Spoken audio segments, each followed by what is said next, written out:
আমি সুদীপ্তা, এভি নিউজে আপনাদের সকলকে স্বাগত। প্রথমেই চোখ রাখবো নিউজ হেডলাইন্সে।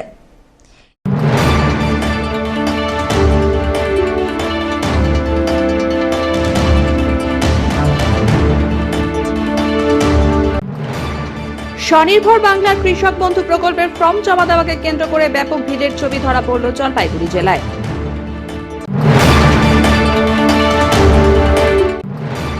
সুপ্রিম কোর্টের নির্দেশে এসআইআর নথি যাচাই ও আপলোড করার প্রক্রিয়া শুরু করলেন বিচারকেরা।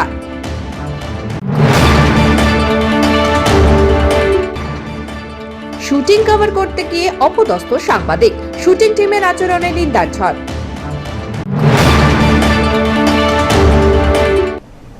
এবার আসছে বিস্তারিত সংবাদে।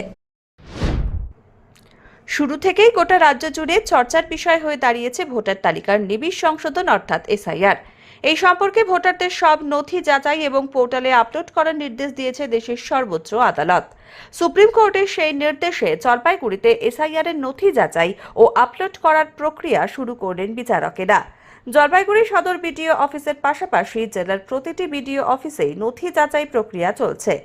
জলপাইগুড়ি সদর বিডিও অফিসে জেলা জজ ও অন্য নির্বাচনী আধিকারিকদের উপস্থিতিতে লজিক্যাল ডিসক্রিপ্যান্সিতে নোটিশ পাওয়া ভোটারের নথি যাচাইয়ের কাজ চলছে, যদিও এই প্রক্রিয়ায় কোনো ভোটারকে ডাকা হয়নি।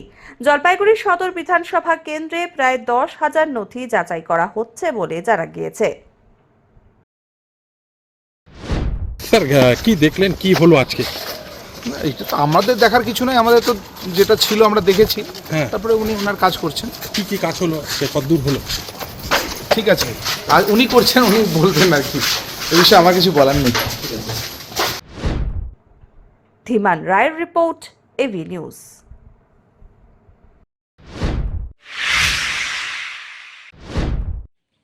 ডুয়ার্সে চলছে দেবের শুটিং, আর সেই শুটিং কভার করতে গিয়ে অপদস্থ হলেন সাংবাদিক। উপস্থিত সাংবাদিকদের রীতিমতো বেয়াদব বলে সম্বোধন। শুটিং টিমের আচরণে উঠল নিন্দার ঝড়। অভিনেতা দেবের শুটিং মানে সাধারণ মানুষের উপচে পড়া ভিড় আর উন্মাদনা। মঙ্গলবার তেমনি মালবাজারে খবর সংগ্রহ করতে গিয়ে এবারে অপ্রীতিকর পরিস্থিতির মুখে পড়তে হলো সাংবাদিকদের। ডুয়ার্সে শুটিং চলাকালীন সাংবাদিকদের সঙ্গে চূড়ান্ত অভদ্র আচরণ করার অভিযোগ ওঠে শুটিং ইউনিটের বিরুদ্ধে। সূত্রের খবর, এদিন শুটিংয়ের খবর সংগ্রহ করতে গেলে সাংবাদিকদের প্রথমে বাধা দেওয়া হয়। বচসা চলাকালীন ইউনিটের এক সদস্য মহিলা সংবাদকর্মীদের উদ্দেশ্যে অত্যন্ত কুরুচিকর ভাষায় কটূক্তি করেন। পেশাগত দায়িত্ব পালন করতে গিয়ে এই ধরনের অপদস্থ হওয়ার ঘটনায় রীতিমতো ক্ষুব্ধ স্থানীয় সাংবাদিকরা। এই ঘটনায় শুটিং ইউনিটের পক্ষ থেকে অবশ্য এখনো কোনো রকম অফিসিয়াল প্রতিক্রিয়া পাওয়া যায়নি। কভার করার জন্য আমি একটু মেডিকেলের ভিতরে গিয়ে মোবাইলটা যখন বার করছিলাম, তখন ম্যানেজমেন্ট থেকে একজন ভদ্রলোক বললেন যে এখানে ভিডিও করা যাবে। তখন আমি বললাম যে আমি সাংবাদিক, আমি ভিডিও করতে পারি। বলে না, আমরা অ্যালাউ করছি না। আমি কেন অ্যালাউ করছেন না? তখন বললো আমরা অত শত বলতে পারবো না, আপনি আইসি স্যারকে বলুন, এখানে আইসি স্যার প্রশাসনকে বলুন, উনি যদি বলে তাহলে আপনি করবেন। তারপরে আমি আইসি স্যারের কাছে গেলাম, সাথে আমার এক সাংবাদিক বন্ধুও ছিল। তার সামনে আমি জিজ্ঞেস করলাম আইসি স্যারকে, তো আইসি স্যার বললেন যে না, এখন তো আপনি করতে পারেন, কিন্তু শুটিং শুরু হয়ে গেলে আপনি করেন না। এই কথা শুনে আমি আবার যখন করতে আসলাম, তখন ওনারা আবার আমাকে বাধা দেন। তখন আমি আইসি স্যারের কথা যখন বললাম, তখন ওরা বেমালুম ওই মিথ্যা কথা বলে দিলেন, না আমরা আইসি স্যারের কথা বলিনি। এই হলো আমাদের অভিজ্ঞতা। আর একজন ম্যাডাম খুব মিসবিহেভ করছেন। অনেক কি বলেছেন উনি? উনি বলছেন ভিডিও করা যাবে না, আর উনি ওপেন সিগারেটও খায় বেড়াচ্ছেন আমাদের সামনে। আর কি বলেছেন? আর বেয়াদব বলছেন, বেয়াদব। কাদেরকে বেয়াদব বলেছেন? সাংবাদিকদের, আমাদের।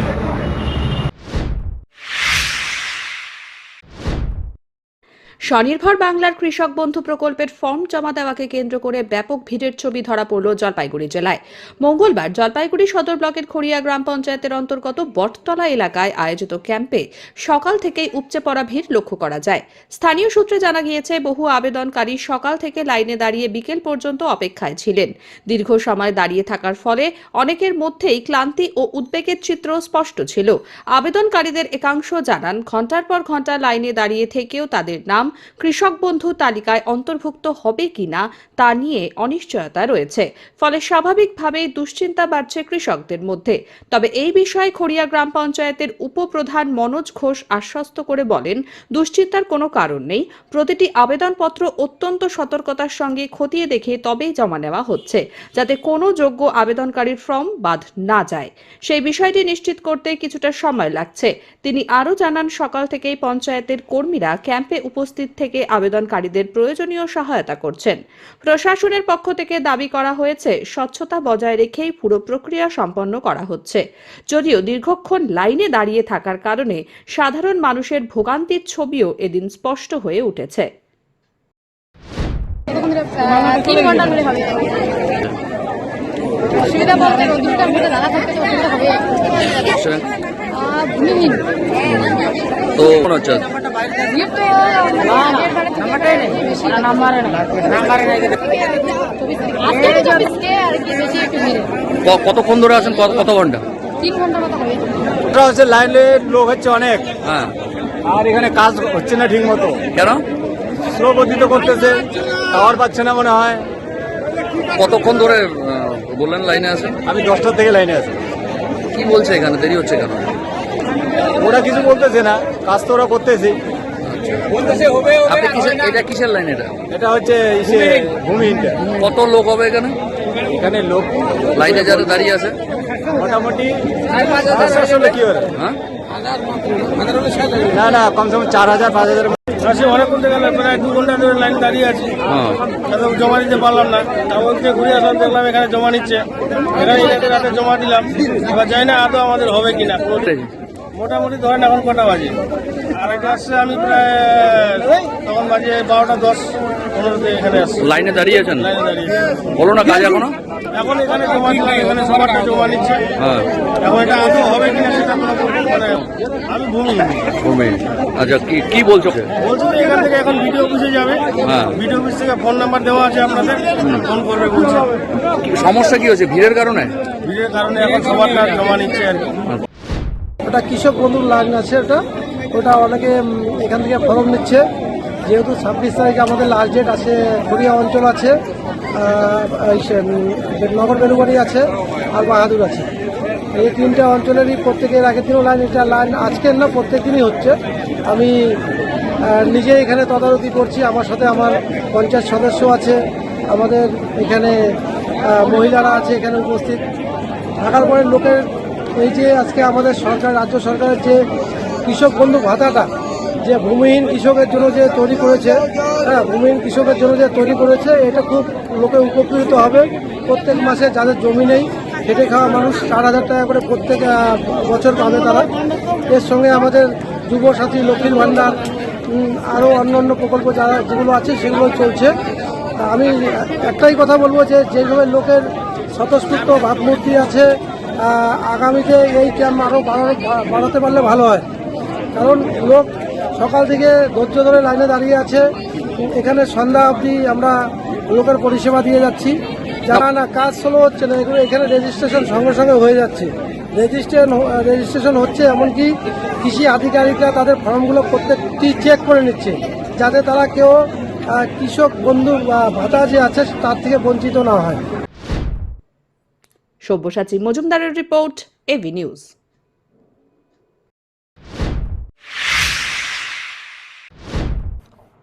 সুপারি গাছ নিয়ে ঝামেলা, ছেলের হাতে খুন হলেন বাবা। চাঞ্চল্য এলাকা জুড়ে। ঘটনাটি ঘটেছে ধূপগুড়ি ব্লকের পূর্ব শালবাড়ি এলাকায়। মঙ্গলবার সকালে বাবা শুক্লাল মণ্ডলের সঙ্গে বড় ছেলে রমানাথ মণ্ডলের বাগবিতণ্ডা লাগে। সেই থেকেই হাতাহাতি শুরু হয়। তখনই আচমকা সংজ্ঞাহীন হয়ে পড়ে শুক্লাল মণ্ডল। তড়িঘড়ি তাকে টোটোতে চাপিয়ে হাসপাতালে নিয়ে আসলে চিকিৎসকেরা তাকে মৃত বলে ঘোষণা করেন।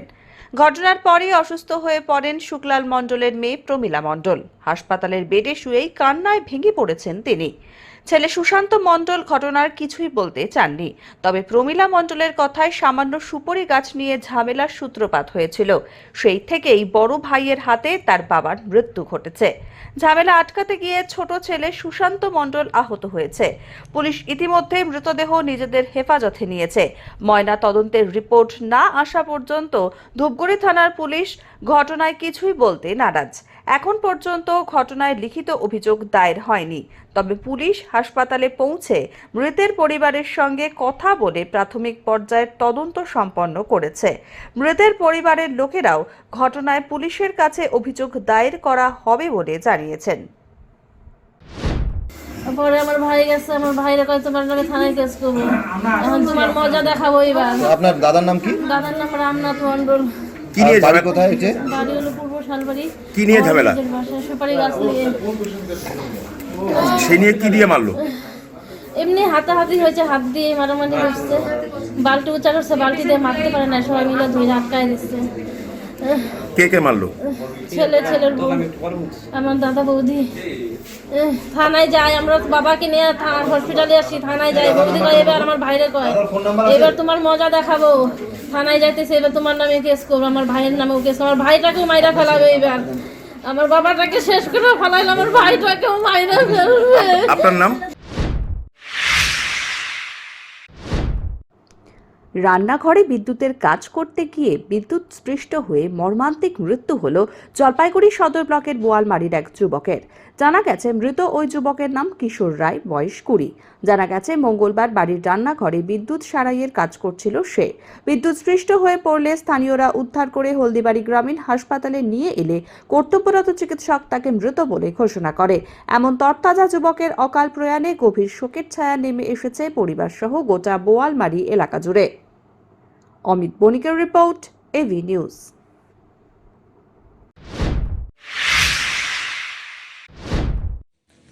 জলপাইগুড়ি পুরসভার বাজেট রিভিউ বৈঠক অনুষ্ঠিত হলো। তবে চেয়ারম্যান ইন কাউন্সিল গঠন না করে এই বৈঠক করা হয় বলে অভিযোগ তুলে প্রশ্ন তোলেন বিরোধী কাউন্সিলর তথা কংগ্রেসের টাউন ব্লক সভাপতি অম্লান মুন্সি। পুরসভা সূত্রে খবর, রাজ্য সরকারের নির্দেশে 28শে ফেব্রুয়ারির মধ্যে বাজেট রিভিউ বৈঠক সম্পন্ন করার কথা ছিল। সেই নির্দেশেই করা হয় বৈঠক। মঙ্গলবার বৈঠকে উপস্থিত ছিলেন পুরপ্রধান, উপপুরপ্রধান, বিভিন্ন ওয়ার্ডের পুর প্রতিনিধি আর আধিকারিকরা। তবে প্রাক্তন চেয়ারপারসন পাপিয়া পাল বৈঠকে ছিলেন না। পুরসভা সূত্রে খবর, গত মার্চ মাসে 582 কোটি টাকার রাজ্য বাজেট পেশ করা হয়। রিভিউতে সেই অঙ্ক কমে দাঁড়িয়েছে 540 কোটি টাকা। খরচ কম হওয়ায় বাজেটে সংশোধন আনা হয়েছে বলে খবর। অপরদিকে বৈঠক চলাকালীন অম্লান মুন্সি মাঝপথে বেরিয়ে যান। পরে সংবাদ মাধ্যমের মুখোমুখি হয়ে জানান, ব্যক্তিগত কাজ থাকায় তিনি বৈঠক ছেড়ে বেরিয়ে এসেছেন। তবে তার দাবি, চেয়ারম্যান ইন কাউন্সিল গঠন না করে বৈঠক করা কতটা নৈতিক তা নিয়ে প্রশ্ন রয়েছে। যে আলোচনা, সেই আলোচনায় আমার যে অংশগ্রহণ সেটাকে সম্পূর্ণ করেছি। তারপরে আমি বেরিয়ে এসেছি এই কারণে যে আমার ব্যক্তিগত একটা কাজ রয়েছে, না গেলেই না, এতটাই এমার্জেন্সি।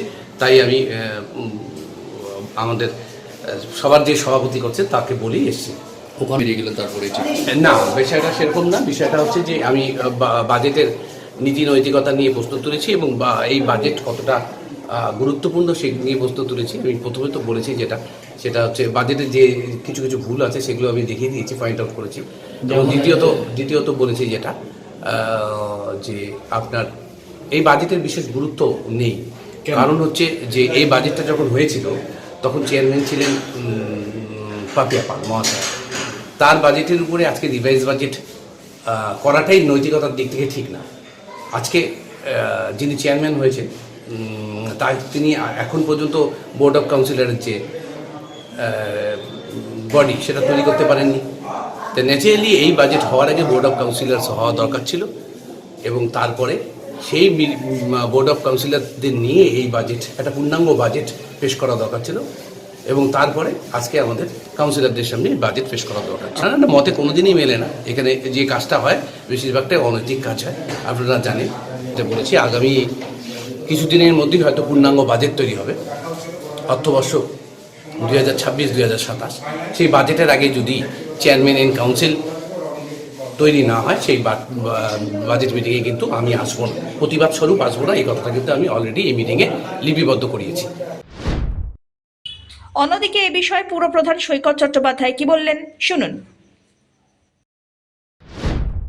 28শে ফেব্রুয়ারি আমাদের রাজ্য সরকার সময় দিয়েছিল, সেকশন 82-তে তার প্রভিশন আছে ওয়েস্ট বেঙ্গল মিউনিসিপ্যাল অ্যাক্ট, এবং সেই মোতাবেক আজকে আমরা তার আগেই আমরা আজকে 24শে ফেব্রুয়ারি আমরা এটা করে ফেললাম। 28 ফেব্রুয়ারি আমাদের লাস্ট ডে ছিল এবং আমরা হয়তো আগামী 10 তারিখের মধ্যে আমাদের মার্চের বাজেট পেশ করতে হয়। আমরা তার মধ্যেই পূর্ণাঙ্গ বাজেটও পেশ করব। লাস্ট মার্চে আমরা যে বাজেট পেশ করেছিলাম জলপাইগুড়ি পৌরসভা, সেটা ছিল 582 কোটি টাকা, কিন্তু রিভাইজ বাজেটে দেখেছি আমাদের সেটা 540 কোটি টাকা এসছে। অনেকটা অস্টারিটি ড্রাইভ, মানে কিছু অনেক খরচা কমেছে আমাদের, ঠিক আছে। এবং যেটা বেড়েছে কিছুটা উপার্জন বেড়েছে। লাস্ট আপনাকে দেখা যাচ্ছে যেটা যে অক্টোবর, নভেম্বর, ডিসেম্বর, জানুয়ারি, অক্টোবর, নভেম্বর, ডিসেম্বর অবধি আমাদের কিন্তু কিছুটা উপার্জন হলো বেড়েছে তৈরি হয়। এবং পূর্ণাঙ্গ বাজেট আপনারা পাবেন মার্চ মাসে, এবং সেটা 10 তারিখের আগে। প্রশ্ন ছিল যে সিআইসি তো গঠন হয়নি, হ্যাঁ, তার ফলে কি রিভাইজ বাজেট করা যায়? সেকশন 82 আছে সামনে খোলা, কোথাও বলা নেই যে সিআইসি গঠন করা ম্যান্ডেটারি। সেকশন 83-তে বলা আছে board of councillors May on the recommendation of chairman council, মানে মে মানে হচ্ছে এটা ম্যান্ডেটারি না।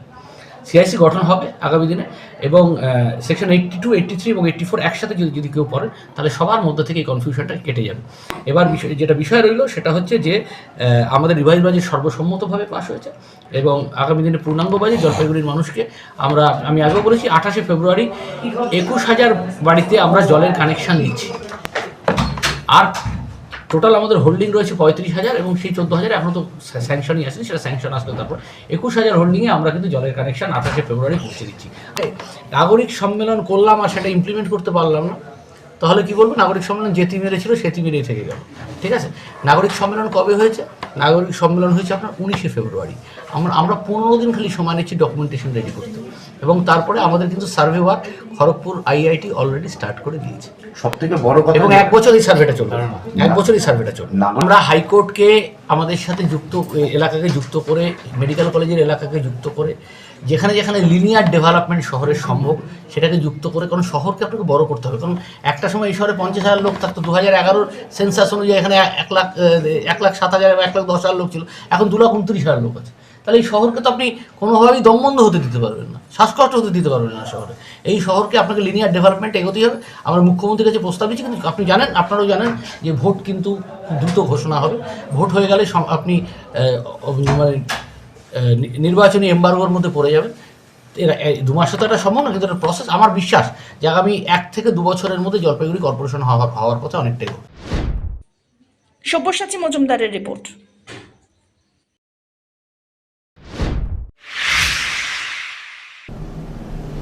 নিয়ে নিচ্ছে ছোট্ট একটি বিরতি, ফিরে আসছি বিরতির পর, সঙ্গে থাকুন। স্বনির্ভর বাংলা গড়ার লক্ষ্যে পশ্চিমবঙ্গ সরকারের উদ্যোগে একাধিক জনমুখী প্রকল্পের জন্য বিশেষ রেজিস্ট্রেশন ক্যাম্প আয়োজন করা হয়েছে। এর অন্তর্গত বাংলা যুবসাথী প্রকল্প, যার মাধ্যমে মাধ্যমিক বা সমতুল্য উত্তীর্ণ, কর্মহীন এবং অন্য কোনো ভাতা বা স্কলারশিপে অন্তর্ভুক্ত নন এমন 21 থেকে 40 বছর বয়সী যুবক যুবতীরা প্রতি মাসে 1,500 টাকা আর্থিক সহায়তা পাবেন। ক্ষেত মজুর ও অন্যান্য কৃষক সহায়তা প্রকল্পে নিজস্ব জমিহীন ও কৃষক বন্ধু নতুন প্রকল্পের বাইরে থাকা ক্ষেত মজুররা খরিফ ও রবি মরশুমে 2 কিস্তিতে মোট 4,000 টাকা সহায়তা পাবেন। এই 2 প্রকল্পের রেজিস্ট্রেশন সহ লক্ষ্মী ভাণ্ডার প্রকল্পে নতুন রেজিস্ট্রেশনও করা যাবে। জলপাইগুড়ি জেলার সকল ব্লক ও পৌরসভা এলাকায় ক্যাম্প আয়োজিত হচ্ছে। রেজিস্ট্রেশন 15 থেকে 26 ফেব্রুয়ারি 2026, সময় সকাল 10টা থেকে বিকেল 5টা। ক্যাম্প শুরু হচ্ছে আজ থেকেই। নিকটবর্তী ক্যাম্পের অবস্থান জানতে এই ওয়েবসাইটে গিয়ে ফাইন্ড ইয়োর ক্যাম্প অপশনটি ব্যবহার করুন। জলপাইগুড়ি জেলা প্রশাসন। ফিরে এলাম বিরতির পর। সাত সকালে দার্জিলিংয়ের ছেত্রীগাঁও এলাকায় অগ্নিকাণ্ডের ঘটনায় ব্যাপক চাঞ্চল্য ছড়ালো। অগ্নিকাণ্ডের সময় দমকল বিভাগের একটি গাড়িও ঘটনাস্থলে পৌঁছতে পারেনি বলে অভিযোগ। স্থানীয় সূত্রে খবর, মঙ্গলবার ভোরবেলায় প্রায় 1:30 নাগাদ উদয় গ্রামে ছেত্রীগাঁওয়ে দেবকুমার কার্কির 2 তলার কাঠের বাড়িতে হঠাৎ করেই আগুন লেগে যায়। বাড়িটির একটি কক্ষে একা বসবাসকারী 62 বছর বয়সী কমল প্রধান আগুনে পুড়ে মারা যান বলে জানা গিয়েছে। পাশাপাশি সম্পূর্ণ 2 তলা কাঠের বাড়িটিও ভস্মীভূত হয়ে যায়। বাড়ির অন্যান্য কক্ষে বসবাসকারী 5টি পরিবারের কোনো রকমে নিজেদের প্রাণ বাঁচাতে সক্ষম হন। অগ্নিকাণ্ডের সঠিক কারণ এখনো পর্যন্ত অজানা। মৃত কমল প্রধানের দগ্ধ দেহ দার্জিলিং জেলা হাসপাতালে ময়না তদন্তের জন্য নিয়ে যাওয়া হয়েছে বলে খবর। চৌরাস্তার দিক থেকে যাওয়ার রাস্তা মেরামতির জন্য বন্ধ এবং লেবং মূলডারা হয়ে যাওয়ার বিকল্প রাস্তা সংকীর্ণ এবং বেহাল অবস্থায় থাকায় দমকলের গাড়ি ঘটনাস্থলে পৌঁছতেই পারেনি। খবর পেয়ে দার্জিলিং দমকল বিভাগের গাড়ি লেবং পর্যন্ত পৌঁছয়। সেখান থেকে পুলিশ গাড়িতে চেপে অগ্নি নির্বাপক সরঞ্জাম দিয়ে দমকল কর্মীরা ঘটনাস্থলে পৌঁছন, এমনটাই বিভাগীয় সূত্রে খবর। जी, ये घटना 2:15 में घटना हुआ। कारण क्या कोई आपको पता होगा या नहीं? हम लोग तो रात में सोया हुआ, सब फैमिली सोया हुआ था। एक रूम रेंट का सब आदमी लोग को सोया हुआ था, फैमिली नहीं सोया हुआ था। और ये घटना जो दूसरा जगह में वो कमल पास जो रूम में बैठता है, घटना चाहिए वहीं से शुरू हुआ। उसी के रूम से स्टार्ट उसी से रूम से वो अब वो भी लेबर का काम करता है ना, दुख का काम करता है। और थक के आके वो रात में सोया हुआ था। थोड़ा ऐसा भी थोड़ा वो सिगरेट वो वगैरह पीता था, इसलिए वो थक के वो सोया हुआ था। उसी से घटना शुरू हुआ। टोटल इस जगह पर कितना फैमिली रहता था? यहाँ रूम घर पे रूम रेंट में यहाँ फैमिली यहाँ पर 6 रूम में यहाँ पर हम लोग 3 आदमी और बीच रूम में 2 आदमी और दूसरा जगह में कमल पाजू एक ठो था जो घटना हुआ वहाँ से शुरू हुआ।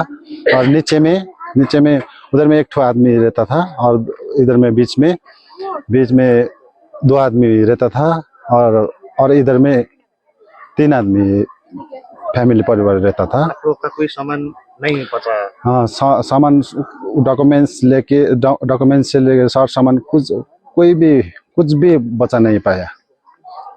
जो ये घटना हुआ उस टाइम कितना बजा समय था? कितना टाइम हुआ? टाइम 2:15 हुआ था। जो यहाँ पर घटना हुआ उस पर क्या फायर ब्रिगेड आया यहाँ पर? फायर ब्रिगेड बाद में जब आग बहुत लग चुका था उस टाइम में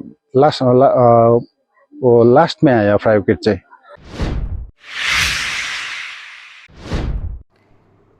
সান্দাকফুতে চলতি বছরের প্রথম তুষারপাত।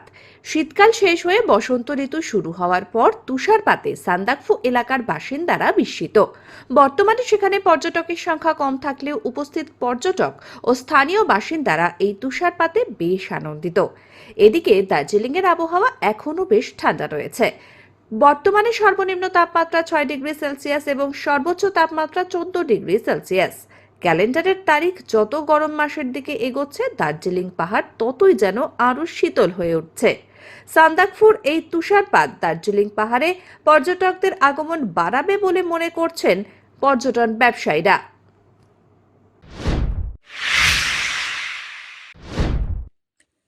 সাইকেলকে বাইকে কনভার্ট করে তাক লাগিয়ে দিল 7ম শ্রেণীর যুবরাজ। জলপাইগুড়ির যুবরাজ বিশ্ববিখ্যাত ক্রিকেট খেলোয়াড় যুবরাজের মতো নিজের খ্যাতি অর্জন করেছে। তবে সে খেলাতে নয়, বরং খ্যাতি অর্জন করেছে নিজের হাতে একটি সাধারণ সাইকেলকে একটি গতিসম্পন্ন গিয়ার দেওয়া সাইকেলে রূপান্তরিত করে।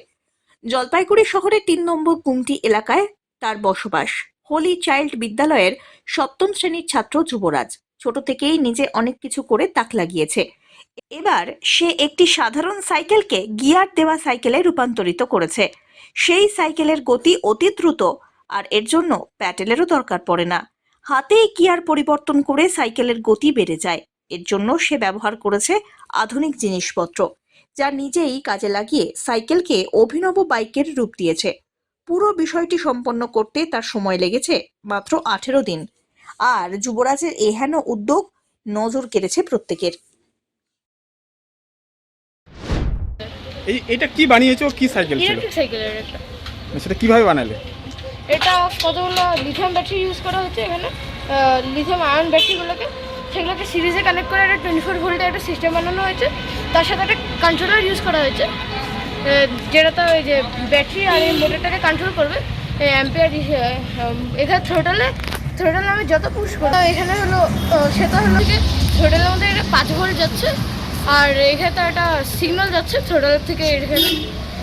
সেটা আমাদের সিগন্যাল কি, এটা হলো মোটরের সাথে কানেক্টেড আছে। এই যে কন্ট্রোলারটা, এই যে মোটরের সাথে কানেক্ট হয়ে এটা আমি ছোটটা এখন পুশ করছি, এটা আস্তে আস্তে করে এটা বাড়ছে, মানে স্পিড গতি বাড়ছে অনেকটা। হ্যাঁ, গতি এটা বেড়ে চলেছে। এই যে এরকম চিন্তা ভাবনা কেন হলো?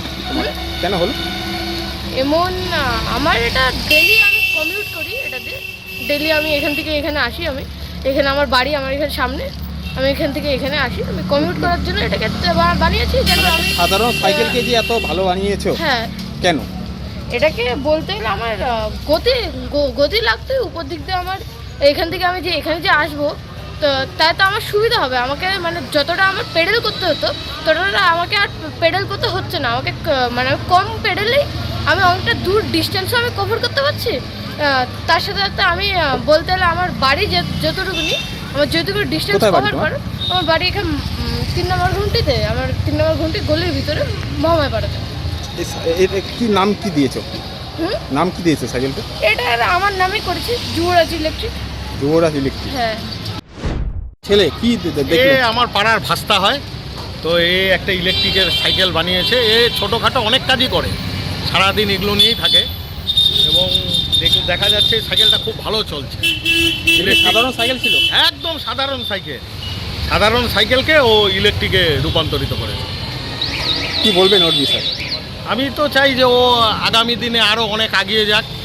এইসব নিয়েই ও যেহেতু ওর দিকে মনে হয় এর মাথাটা বেশি, এগুলো নিয়ে আরও এগিয়ে যাক, আরও ভালো করে পড়াশোনা করুক, এটাই আমি কামনা করব। দেখে কেমন মনে হলো সাইকেলটাকে? দারুণ জিনিস, মানে খুব কম সময়ে অনেক আগে ফাস্ট পৌঁছানো যাবে যে কোনো জায়গায়। এবং সবথেকে বড় কথা যে ওর এই একটা বুদ্ধির জোরে যে একটা নর্মাল সাইকেলকে যে ইলেকট্রিকে রূপান্তরিত করা যায়, এগুলো দেখে আগামী প্রজন্মের অনেক ছেলেপেলে হয়তো শিখতে পারবে, তারাও হয়তো এরকম নর্মাল সাইকেলকে ইলেকট্রিকে রূপান্তরিত করার চেষ্টা করবে। অমিত বণিকের রিপোর্ট।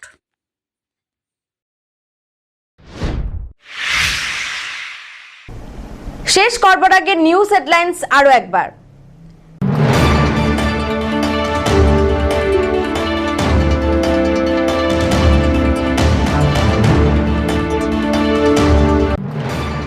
স্বনির্ভর বাংলা কৃষক বন্ধু প্রকল্পের ফর্ম জমা দেওয়াকে কেন্দ্র করে ব্যাপক ভিড়ের ছবি ধরা পড়ল জলপাইগুড়ি জেলায়।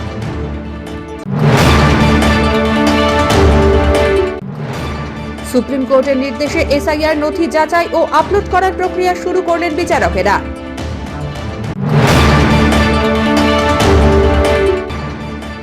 শুটিং কভার করতে গিয়ে অপদস্থ সাংবাদিক, শুটিং টিমের আচরণে নিন্দার ঝড়।